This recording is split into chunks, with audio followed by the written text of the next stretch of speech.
Hey guys, welcome to the Home Recorded Podcast. I am here today with the one and only Emily Daye. So, Em, to get straight into it, I heard from the internet that you are putting out some kind of an album. Yeah, so it's my debut album. So pretty exciting. Previously, you put out the Weatherman EP. Yes. And then you had a couple of singles as well. Is that correct? Yeah, it's been a massive single campaign for the album just because of COVID. So all of that was leading up to the album. It's just gone for 2 years instead of happening quicker.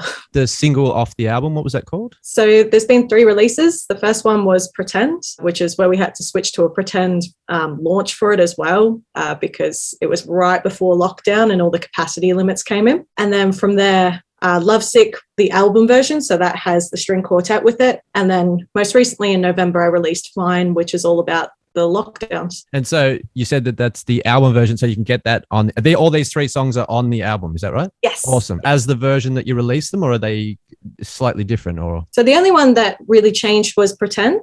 Mm-hmm. It's just got a new bass line and some different harmonies going on, but otherwise the other 2 are what you'll hear on the album as well. What kind of instruments are you playing? Is it predominantly guitar, predominantly piano, or is it a bit of mix of both? I kind of like to think of it as like 3 different phases of the album. So the start of it's very much me and my acoustic guitar, a bit more on that folk side of things. Then I have 2 songs in the middle that's more of your fine single vibes, which is more of your rock psychedelic kind of vibes coming through. And then the later half of the album is me on the grand piano and more ballad tracks. So there's kind of 3 different phases, which I like. Okay, yeah, that's cool. Like a film. A film usually comes in 3 parts. You know, you set up your kind of the drama and the resolution, and then obviously the end being the final resolution. What inspired you to jump into and make an entire album? Was that the intent to begin with, or did you just start collecting so many songs that you thought maybe it's time to put out an album? So it goes way back to when I was 16 and writing everything I want to do in my life, and one of those things was record an album. So that's always been on the list. And when I recorded my EP, there was just some songs that needed a full band behind them, and the EP was very much stripped back acoustic sounding EP, so the album is very much the full band, and I really got a chance to, I guess, build those songs the way I wanted to hear them. And so you've got other people playing on the album? Yeah. So I've got name drop? Tim Lukey is on electric guitars and bass. And then I've got Daniel Ferrugia on percussion and drums. And then I'm on the rest. So you're doing guitar and piano and vocals? Yes, yep. And the backing vocals as well. We did get for a couple of tracks just some special instruments. So there's a saxophone in there as well. So we've got Drew Wright on sax, and then the Newmarket Collective on strings for 2 of the tracks. Oh, awesome. And I don't know much about the Newmarket Collective. Can you talk about that? The studio that I go to, Newmarket Studios, have their own string collective. So they have a string quartet or a quintet if you'd like a double bass as well. But they know the studio well and the setup, and they just come in for an hour. You give them the sheet music and they play it perfectly. Like there was no issues. Wow. And it's just surreal hearing it. That's inspired me actually thinking about that. When you make your songs, did you make your songs completely so you went in there and you were able to just lay them out? Or was there any songs where you sort of had an idea and then you expanded on them once you were doing the recording process? I just know from my own sake, sometimes I record and I realize in the recording process, you've got so much flexibility to be able to add more and sort of, do stuff that you wouldn't necessarily be able to do live, if that makes sense. Yeah, definitely. I guess the way that I kind of think about it is I get it ready from a piano guitar perspective, and like the structure's already there. The lyrics rarely change and the structure rarely changes. I then introduced it to a band and heard it like played live, and we just kind of fumbled through the songs. So I kind of direct the band as to how I wanted certain songs to sound. And after we did that, rather than just going into the studio and not really knowing what you're doing, Tim and we sat down with all the songs, and Tim did a lot of, all right, let's just write it all out. And if we still like it, we can make the changes.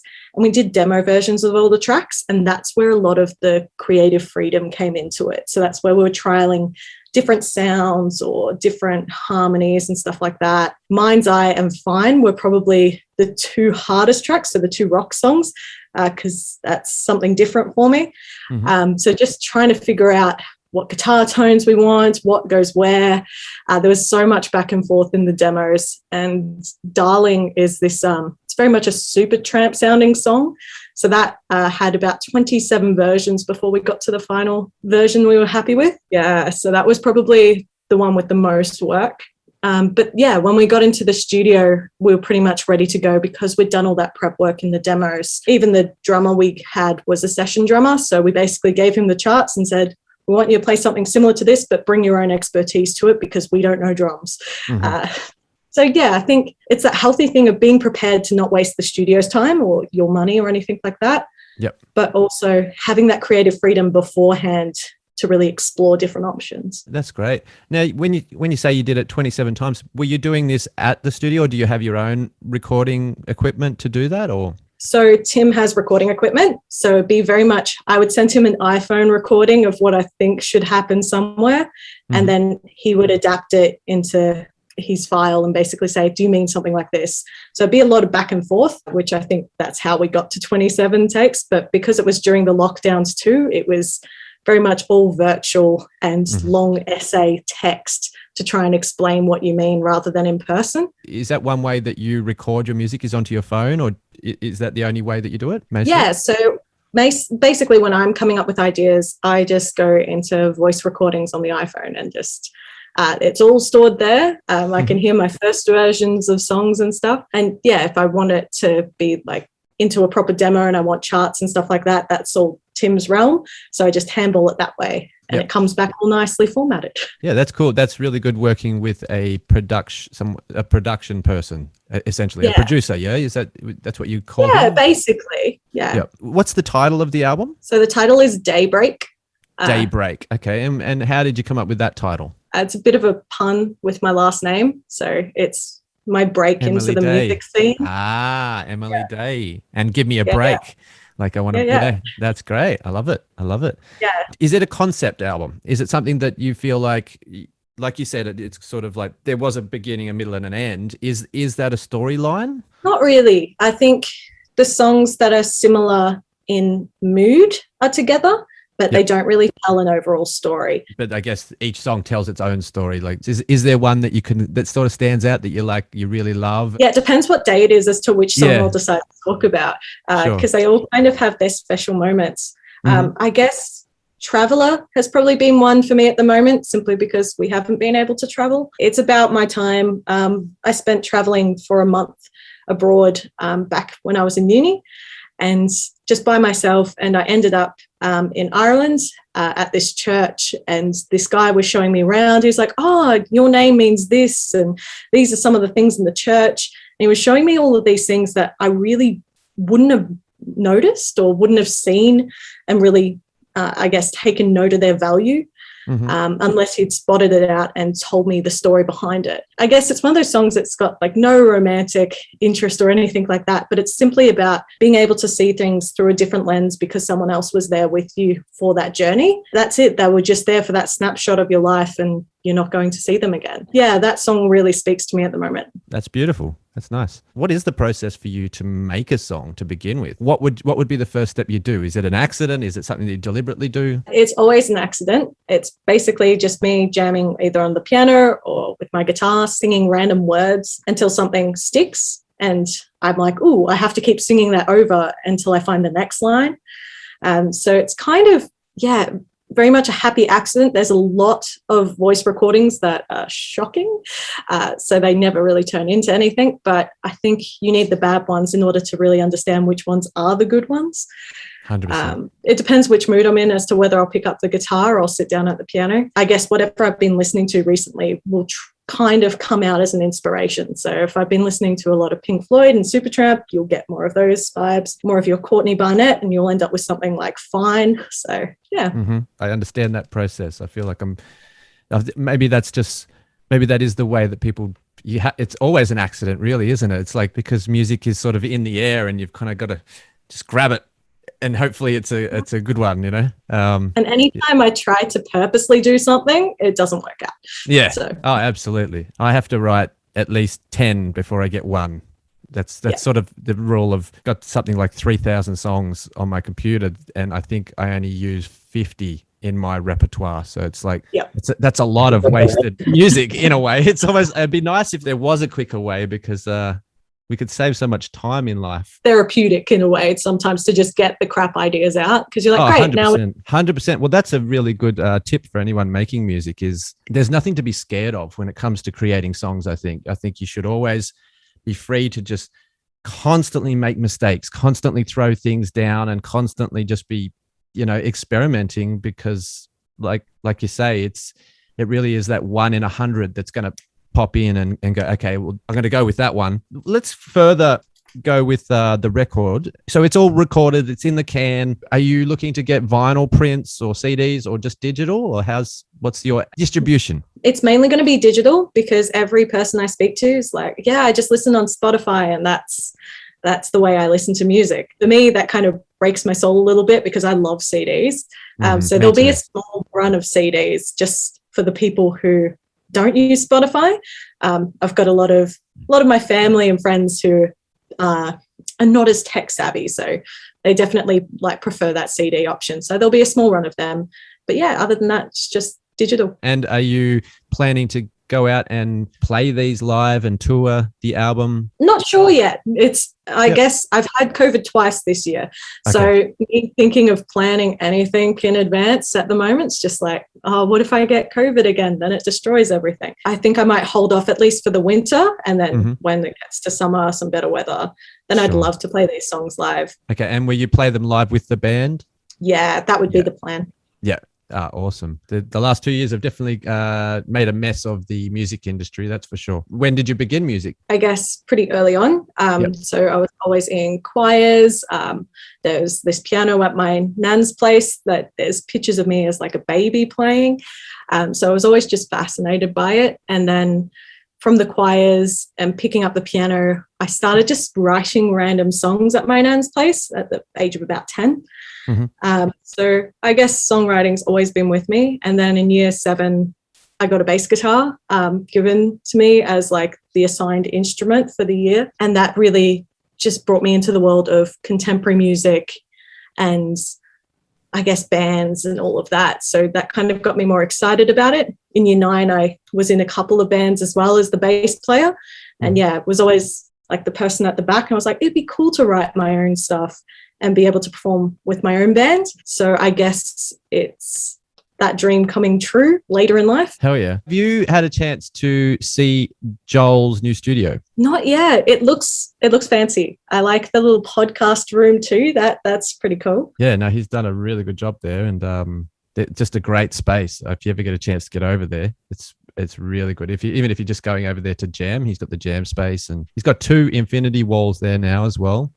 A really nice jam room. And then downstairs, his brother has a gym, but you can utilize that, whilst you're there, you can be sort of mucking around and having a bit of fun. Shout out Joel. He is now the front man for his band. I don't know if you've seen that. Cool. Yeah, yes. No, his band I've been following on Facebook. It's pretty cool. Yeah, so he's been singing for them, and they've been getting a lot of gigs around town, and their new single, I really dig it. I think it's really cool. I talked to him maybe 2 podcasts ago. We were talking about the hair metal and how he got into hair metal and all that kind of stuff. It's kind of cool. It's really cool how music really does have a lot of different genres. Like, you can be a musician, but every single person has their differences in genres, you know what I mean? And I think that's really special. I think because not only can you come together and go, hey, I'm a musician, blah, blah, blah. You're a musician too. Therefore, we have something in common. But there's also that we're not the same. We've all got our own little lane, and I think that's what makes the music industry fun. I think it's also really hard to. I don't know about everyone else, but when I get to that genre question on releasing a single, I never know quite where to put my song. I'm like, well, it's not quite folk, but it's not quite pop. And you're just trying to label yourself, and it just never works well. Yeah, that is a tricky one. I always put myself in grunge, but then if you listen to a lot of my stuff, it's like a lot of it can get folky and, poppy and even borders on metal. So it's like, I sort of sit in between the grunge. I think that's just because that was my roots. I grew up in the 90s and, I had the torn jeans. So I embodied the grunge era. In fact, I vibes. Where is it? There it is.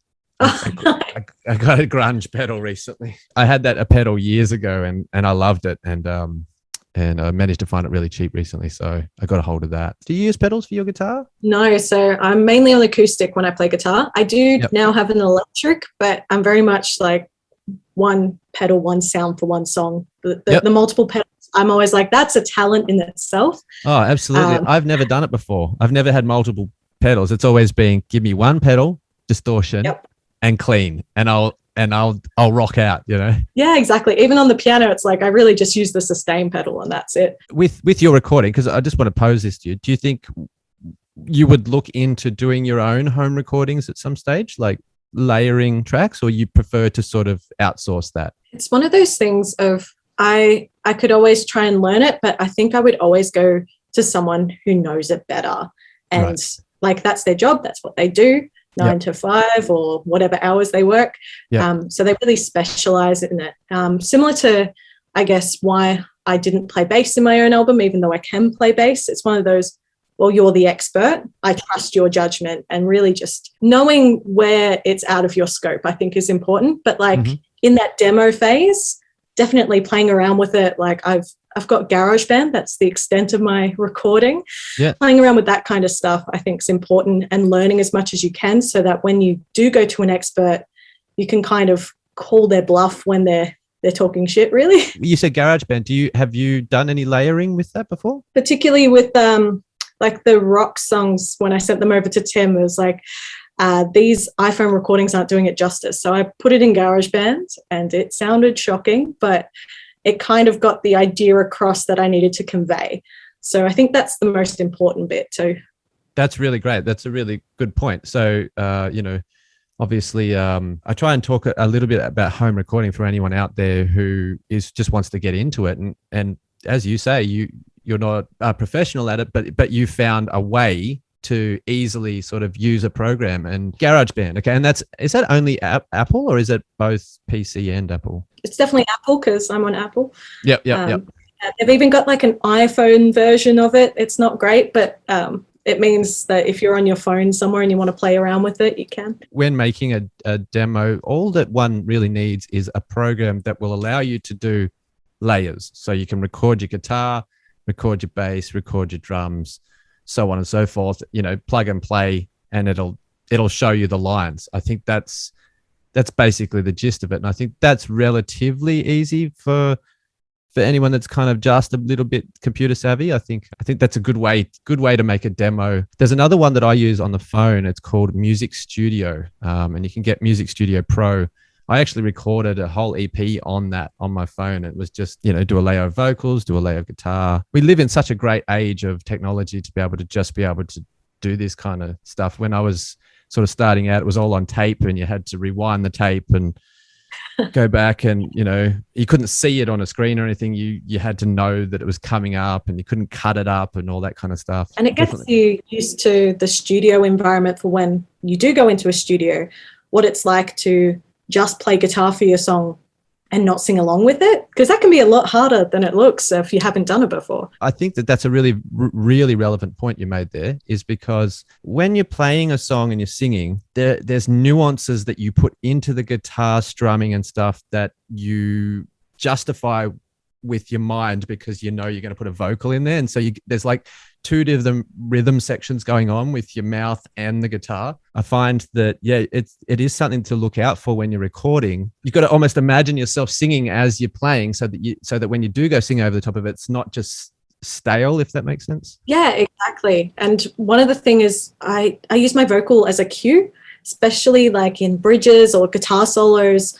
Like I need to hear the solo, but when you're not hearing the solo in the studio, you still need to come back in at the right time for the chorus at the end. I guess it's just a different way of thinking about your songs in its really basic structures. These days with Pro Tools and all that kind of stuff is that you can start and stop. You could play the guitar for your verse, and then you could play the chorus, and you can cheat You can copy and paste the chorus guitars if they're really good takes, and and then you can do layers and layers of vocals and cut between. You might do 2 layers of vocals, and then you can take the end part of this word and bring it up, and there's a lot of little tricks that the engineers can do to make a novice musician be able to sort of get the best out of their performance, which I think is really cool. Yeah, exactly. And you can get the best vocal take ever because every bit is the best take of it. As again, talking about technology and advancement of it,